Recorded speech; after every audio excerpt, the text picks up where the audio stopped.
It's been a while, my friend. I've been looking all over for you, and after all this time, I finally found you. I finally found you. I thought it was time to bring you out again.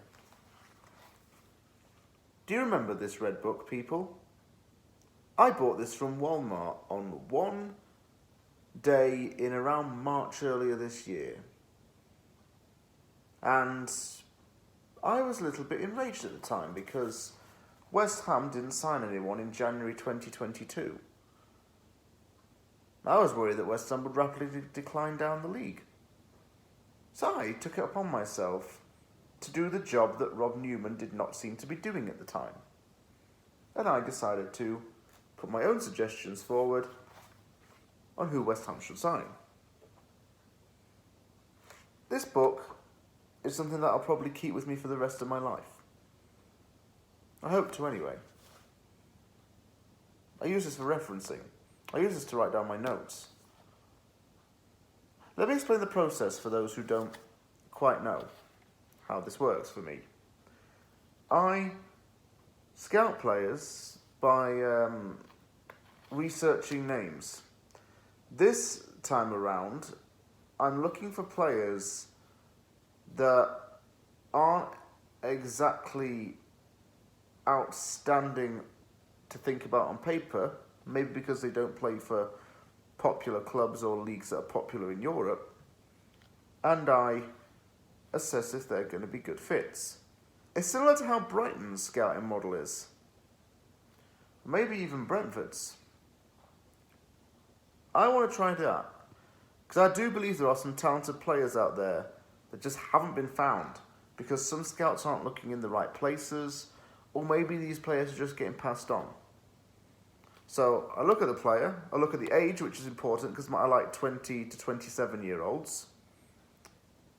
I look at the position, look at the club they play for, and then I look into the deeper details, the background of the player, what this player can bring to West Ham, and strengths. Some weaknesses too, just because there's a flip side to every coin. I have already started naming some targets and putting them on the notes on my phone. So I have a long list to get through, but I have time to do this. So I'll make the most of that time, get writing in this book. Now, where did I get to in this? Let me find the page. Is this it? No. Oh, here it is. So, welcome to the January 2023 from the Anvil scouting reports. I feel that West Ham's main areas to improve on is midfield, fullback, and winger. I want to get someone in at a right wing position. I want to get in a few more midfielders. Midfield is my most interesting position to scout because I feel that it's one of the most versatile positions in the game. You cover more ground as a midfielder, you may have to adapt to different roles and even adjust to better your game. Look at how Joelinton has transformed at Newcastle. He's gone to a deep line box-to-box player, and it won him Newcastle's Player of the Season last season. Just an example for you. There is actually a debate on TSN that as Lionel Messi gets older, he should drop back into a deeper position. That's, of course, open for debate. My first scouting target of January 2023 is a defensive midfielder. He is Danish, he plays for Lecce in Serie A, and he is 23 years old. His name is Morten Hjulmand. Hjulmand graduated from FC Copenhagen's academy. When he was 18 years old, he left Denmark and joined Admira Wacker in Austria. He signed for this club for a fee of €50,000. In January 2021, he signed for Lecce, who was in Serie B i.e. the Italian version of the second tier, and he helped the team to win promotion to Serie A last season. He was known for having a very good fitness record while he was playing in Austria. He missed only one game in his first 6 months at Admira Wacker and kept a very good fitness regime going.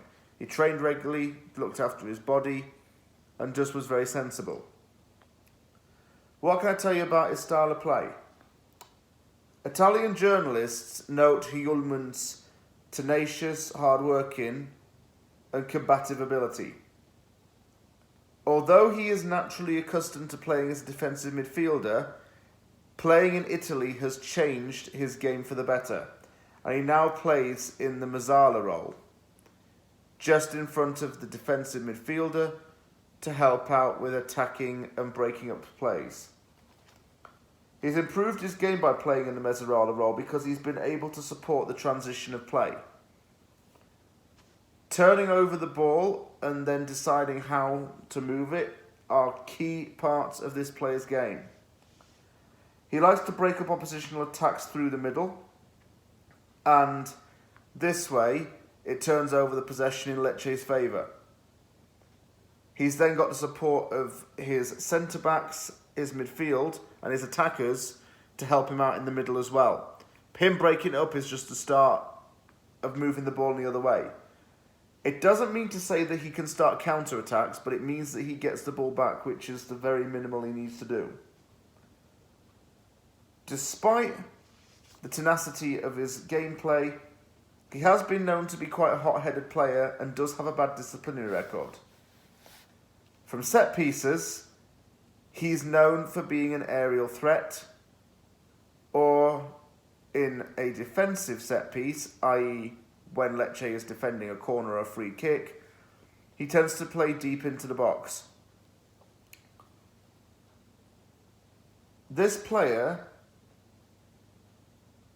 is very young, but I think we need someone who is very similar to Flynn Downs at West Ham. That kind of midfielder who can win the ball back and break up an attack. Morten Hjulmand has that ability in him. It's just a name out there and one of the many on my scouting report list. There's your little Jackanory session for this episode. Thank you very much for watching this video. I hope you enjoyed that, and stay tuned for more players, because I've got loads to get through.